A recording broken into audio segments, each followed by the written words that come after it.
नमस्कार सभी को। आज हम बात करने वाले हैं चेतना के विज्ञान का। चेतना एक जानकारी है, सीमित ज्ञान का भंडार है। चेतना कोई दृश्य भी हो सकता है और ज्ञान भी हो सकता है। चेतना का मतलब है वर्तमान का ज्ञान रखने वाली एक भंडारण क्षमता। भंडारण क्षमता बोले तो जो प्रत्येक वस्तु है, सजीव निर्जीव, सब में चेतना निश्चित है, सब में चेतना है। चेतना सर्वत्र बिखरी हुई है। मैं यहाँ ऊर्जा की बात नहीं कर रहा हूँ, मैं चेतना की बात कर रहा हूँ। चेतना एक ऐसा ज्ञान है जो कि किसी विषय, किसी परिस्थिति के ज्ञान को अपने भीतर समाहित करती है। प्रत्येक वस्तु में चेतना विद्यमान है। एक निश्चित समय सीमा के ज्ञान को अपने भीतर धारण करने वाली शक्ति चेतना है। यह सीमित ज्ञान रखती है, यह ज्ञान स्थिर होता है। इसमें हम नया ज्ञान नहीं जोड़ सकते हैं। नया ज्ञान जोड़ते हैं तो पुराना ज्ञान विलुप्त हो जाता है। यह होती है चेतना। एक प्रकार से कहा जाए, चेतना एक सीमित भंडारण क्षमता है। जैसे कि अगर हम स्थूल जगत के अनुसार समझे तो जैसे एक मेमोरी कार्ड है 8 GB का, उसमें हम 8 GB तक ही डाटा भर सकते हैं। ज्ञान, जानकारी, वीडियो, फोटो जो भी है 8 GB ही हम उसमें भर सकते हैं, 8 GB के मेमोरी कार्ड में। उससे ज़्यादा हमें अगर भरना है तो उसमें से हमें कुछ चीज़ों को हटाना पड़ेगा, डिलीट करना पड़ेगा, तब ही उसमें नई चीज़ आ पाएगी। तो चेतना को एक प्रकार से हम समझे तो जो हमारा चेतन मन है उसके आधार पर हम चेतना को समझ सकते हैं। हमारे चेतन मन में कितनी चीज़ें हम याद रख पाते हैं। हमारा जीवन अगर 80 वर्ष का भी है या 100 वर्ष का भी है तो क्या हम 100 वर्ष की प्रत्येक घटना को जैसा का जैसा ही याद रख सकते हैं? नहीं रख सकते। यही चेतना है। हम कुछ मूल घटनाओं को याद रख पाते हैं जो हमें प्रभावित करे, या तो ज्यादा प्रसन्नता दे या ज्यादा तकलीफ दे या दुख दे, पीड़ा दे। वही घटनाएं हम याद रख पाते हैं। बीच की घटनाओं को हम भूल जाते हैं, याद नहीं रख पाते हैं। क्योंकि ये जो चेतना का स्तर है, सीमित स्तर है, इसमें उतना ही ज्ञान समाहित हो सकता है जितनी इसकी क्षमताएं हैं। प्रत्येक वस्तु में चेतना है। अगर मैं यहाँ पर एक उदाहरण दूं तो मेरे सामने एक पेन रखा हुआ है। अगर इस पेन को मैं उठाता हूँ तो यह एक चेतना को ग्रहण कर लेगा। यानी कि इस पेन को पकड़कर मैं जो भी मुंह से निकालूंगा, जो भी मैं बोल रहा हूँ, यहाँ तक कि जो भी मैं सोच रहा हूँ, वो भी ये पेन ग्रहण कर लेगा। और चेतना को पढ़ने वाले व्यक्ति अगर चेतना को रीड करना जानते हैं तो इस पेन को पकड़कर जो मैंने बोला है, जो मैंने सोचा है, उसको वैसा का वैसा ही समझ सकता है। ये होती है चेतना। चेतना का मतलब है एक छोटा सा मेमोरी कार्ड। उसमें कुछ ज्ञान है तो उसको अगर आप अपने मोबाइल में भी डालेंगे तो वही ज्ञान आपके मोबाइल में भी आ जाएगा। अगर अपने मोबाइल में डालूंगा तो इसमें भी वही ज्ञान आ जाएगा। चेतना है एक सीमित भंडारण क्षमता। अगर एक पत्थर है तो उसमें भी चेतना हो सकती है। किसी भी जीव जंतु, पशु पक्षी, सब में चेतना होती है। चेतना यानी कि एक सीमित भंडारण क्षमता। एक होती है महाभंडारण क्षमता, शुद्ध चेतना उसको बोलते हैं। अभी हम शुद्ध चेतना की बात नहीं कर रहे हैं, हम पहले चेतना को समझ लेते हैं। तो चेतना सीमित भंडारण की क्षमता होती है। चेतना किसी विशेष परिस्थिति को अपने भीतर धारण कर सकती है। जैसे कि मान लो अगर हमने किसी पत्थर पे बैठ गए, किसी पत्थर को छुआ या वहां पर बैठे रहे, कुछ बातें की उसको छूते हुए, तो हमने जो भी बोला वो उस पत्थर ने ग्रहण कर लिया। अब जो भी व्यक्ति उस पत्थर को छूकर चेतना को अगर समझने की कोशिश करेगा तो वह यह पता लगा सकता है उस पत्थर को छूने मात्र से किस व्यक्ति ने छुआ, उस व्यक्ति ने क्या क्या इस पत्थर को सोचते हुए छुआ, क्या उसके मन में चल रहा था, या उसने अपनी आंखों से क्या क्या देखा था, वो सब कुछ उस पत्थर में स्टोर हो चुका है। इसको बोलते हैं चेतना। चेतना सजीव के माध्यम से ही निर्जीव में जाती है। चेतना एक ज्ञान भंडारण क्षमता है। अब इसी को थोड़ा हम आगे बढ़े तो जो चेतना का बड़ा स्तर है वह है शुद्ध चेतना, जिसको बोला जाता है आत्मा। आत्मा असीमित भंडारण क्षमता का ज्ञान अपने भीतर समाहित कर सकती है। चेतना सीमित भंडारण क्षमता है और शुद्ध चेतना असीमित भंडारण क्षमता है। चेतना के माध्यम से 1 सेकंड पहले घटी हुई घटना को बताया जा सकता है। यानी कि 1 सेकंड पहले जो घट चुका है उसको हम रीड कर सकते हैं, बता सकते हैं। ये होती है चेतना। यानी कि एक प्रकार से देखा जाए हमारे शरीर के ढांचे के मुताबिक तो हमारी चेतना के माध्यम से हम हमने जो याद है, हमें जो मस्तिष्क में याद है, उसी को हम दूसरों को बता सकते हैं। यानी कि अगर किसी के पास्ट की जानकारी निकाली जाए, प्रेजेंट और पास्ट की जानकारी निकाली जाए, यहाँ पर प्रेजेंट हम जोड़ नहीं सकते क्योंकि प्रेजेंट का मतलब होता है अभी और यही। लेकिन एक सेकंड पहले भी अगर कोई घटना घटी है तो उसको भूतकाल में माना जाएगा। इसीलिए जो चेतना का स्तर है वह भूतकाल का है, इसी जन्म के भूतकाल का। यानी कि अगर किसी का 1950 में जन्म हुआ है और अभी भी वह है, तो उसके जो चेतना है उसके माध्यम से हम केवल उसी ज्ञान को निकाल सकते हैं जो उसने अनुभव किया है इस जन्म में। यह है चेतना का विज्ञान, चेतना के माध्यम से जानकारी निकालना। और एक होती है शुद्ध चेतना, आत्मा। यानी कि यह शुद्ध चेतना इतनी सक्षम है कि यह कई जन्मों के भंडारण को अपने भीतर समाहित कर सकती है।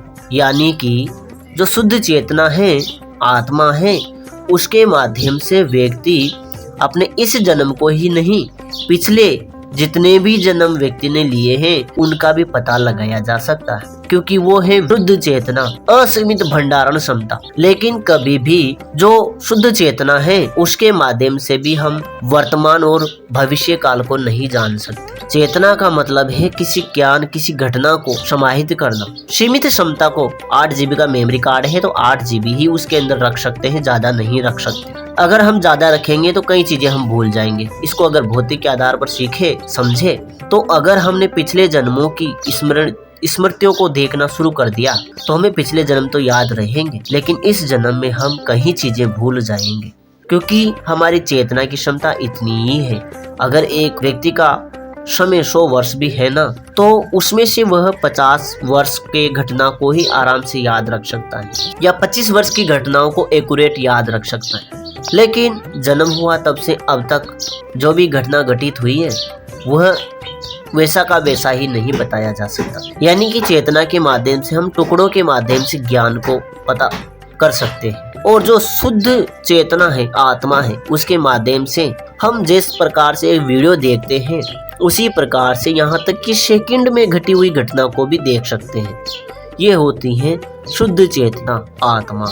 अब यहाँ पर मैं दोनों में थोड़ा सा अंतर बता देता हूँ। जो शुद्ध चेतना है वह हमारे शरीर को हमारे प्राणों से जोड़े रखने का काम करती है। यानी कि जब व्यक्ति अपने शरीर से अलग हो जाता है तो यह जो आत्मा है, चेतना, शुद्ध चेतना है, वह अलग हो जाती है चेतना से।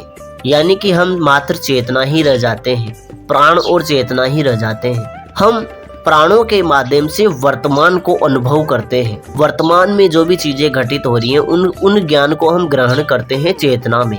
प्राणों का जो समय है वह निश्चित नहीं है। प्राण भूतकाल में भी है, वर्तमान में भी है और भविष्य काल में भी है। प्राण के माध्यम से तीनों ही कालों को जाना जा सकता है। आत्मा के माध्यम से जब से शुरुआत हुई है तब से अब तक को हम जान सकते हैं, और चेतना के माध्यम से हम सिर्फ इसी जन्म के जानकारी को निकाल सकते हैं। यह है तीनों में अंतर। जो शुद्ध चेतना है, आत्मा है, वह महाज्ञान है, महाचेतना है, बुद्धि है, ज्ञान का भंडार है, असीमित भंडारण क्षमता है। लेकिन जब चेतना की बात की जाए तो चेतना आत्मा का ही अंश है।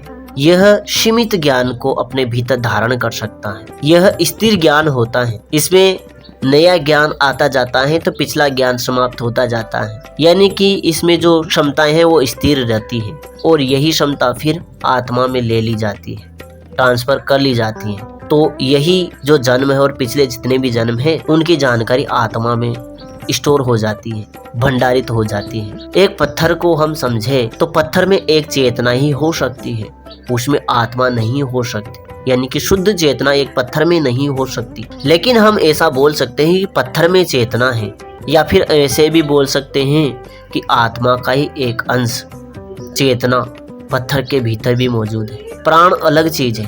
प्राण जीवंतता का प्रतीक है, आत्मा ज्ञान का प्रतीक है, और चेतना सीमित ज्ञान का प्रतीक है। और ऊर्जा सभी चीजों का आधार है जिसे हम आंखों से देख पा रहे हैं, वह ऊर्जा का ही रूप है। एक सेकंड पहले घटी हुई घटनाओं को चेतना में समाहित कर लिया जाता है, और जो अभी वर्तमान में जो घटना घटित हो रही, जिसको बोलते हैं कि विचार चल रहा है, वह मन के अंतर्गत आता है। आगे उसके बारे में भी हम जानेंगे। सभी को एक साथ हम समझाने की कोशिश करेंगे ताकि कंफ्यूजन ना हो, क्योंकि चेतना कण कण में है, ये तो अलग बात हो गई ना। अब जब यही बोले कि ऊर्जा भी हर जगह है, प्रत्येक वस्तु में ऊर्जा है, तो ऐसा नहीं लग रहा कि ये दोनों सेम ही है। नहीं, लग तो सेम ही रहा है, लेकिन ये दोनों एक नहीं है। ऊर्जा तो आधार है किसी चीज को प्रत्यक्ष में दिखाने के लिए, लेकिन चेतना एक ज्ञान है, क्षमता है, स्मृति है या भंडारण क्षमता है, किसी चीज को याद रखने की शक्ति है चेतना। और आत्मा महाचेतना है, शुद्ध चेतना है, असीमित भंडारण क्षमता है। आत्मा भविष्य में नहीं हो सकती, आत्मा वर्तमान में और भूतकाल में हो सकती है। चेतना इसी जन्म के वर्तमान और भूतकाल में होती है, और जो मन है वह वर्तमान समय में अभी और यहीं जो चल रहा है वह होता है। विचार क्षमता मन की है, और सीमित ज्ञान हमारी चेतना का है, असीमित ज्ञान हमारी आत्मा का है। और जो जीवंतता है हमारे भीतर, जिससे हम हाथ पैर हिला पा रहे हैं, वह प्राण है। आगे हम सभी को एक साथ लेकर सभी में अंतर करते हुए समझने की कोशिश करेंगे। हाल फिलहाल तो हम चेतना के बारे में ही बात कर रहे हैं। प्रत्येक वस्तु में चेतना है, प्रत्येक वस्तु में ज्ञान हो सकता है। यहाँ तक कि किसी ने किसी वस्तु को छू लिया ना, तो उसके भीतर भी चेतना है। यानी कि चेतना का मतलब है एक सीमित ज्ञान, सीमित जानकारी, यह चेतना के अंतर्गत आती है। और जिसमें प्राण है उसमें भी चेतना होती है। जितने भी जीव जंतु पशु पक्षी हैं उनमें प्राण के साथ चेतना भी है। और जब इन्हीं से जानकारी निकाली जाए ना, तो आपके घर के पास जो पेड़ है वो भी आपके आसपास की सभी चीजों को बता सकता है किसी भी व्यक्ति को। आपका पेड़ आपके पूरे घर के बारे में, आपके पूरे मनुष्य के बारे में जानकारी दे सकता है। ये होता है प्राण प्लस चेतना जुड़ने के बाद। लेकिन जब प्राणों को ही जागृत कर लिया जाए तो प्राणों के माध्यम से भविष्य को भी जाना जा सकता है, एक्यूरेट सेकंड तक की बात को भी जाना जा सकता है। प्राण समय में विद्यमान है, समय को जाना जा सकता है प्राणों के माध्यम से। किसी के वर्तमान और भूतकाल को तो हम चेतना के माध्यम से भी जान सकते हैं। पिछले जन्म की अगर बात जानिए तो उसके आत्मा के माध्यम से भी जान सकते हैं, अवचेतन के माध्यम से भी जान सकते हैं। और किसी के वर्तमान में जो विचार चल रहा है उसको मन के माध्यम से जान सकते हैं। लेकिन भविष्य को जानने का कोई तरीका नहीं है। भविष्य को प्राणों के माध्यम से ही जाना जा सकता है, खुद के प्राणों के माध्यम से, दूसरों के प्राणों के माध्यम से नहीं। तो आशा करता हूँ चेतना के बारे में आपको समझ में आया होगा। चेतना सीमित ज्ञान का भंडारण है। चेतना परिवर्तित होती रहती है, यानी कि ज्ञान में बदलाव करती रहती है। और उसका जो ज्ञान है, उसकी भंडारण क्षमता है, उससे ज्यादा वो ज्ञान को भंडारित नहीं कर सकती। अगर उसकी क्षमता से ज्यादा उसमें ज्ञान भरने की कोशिश करते हैं तो पिछला ज्ञान डिलीट हो जाता है, समाप्त हो जाता है, वो आत्मा में चला जाता है फिर। और आत्मा असीमित भंडारण क्षमता है। आत्मा का ही अंश चेतना है, लेकिन चेतना सीमित है, आत्मा असीमित है। आशा करता हूँ चेतना के बारे में आपको समझ में आया होगा। जो चेतना का विज्ञान है वो ऐसे ही काम करता है। प्रत्येक वस्तु से ज्ञान लिया जा सकता है। किसी भी मंदिर में पड़े हुए पत्थर को भी छूकर पता लगाया जा सकता है कि यहाँ पर क्या क्या घटित हुआ था। ये होती है चेतना, ज्ञान है ना, क्षमता है, किसी जानकारी को उसने अपने भीतर स्टोर कर रखा है, ये होती है चेतना। आशा करता हूँ आपको समझ में आया होगा। फिर भी कुछ रह जाता है तो आप हमें जरूर बताएं। नमः शिवाय, नमः श्री काली के।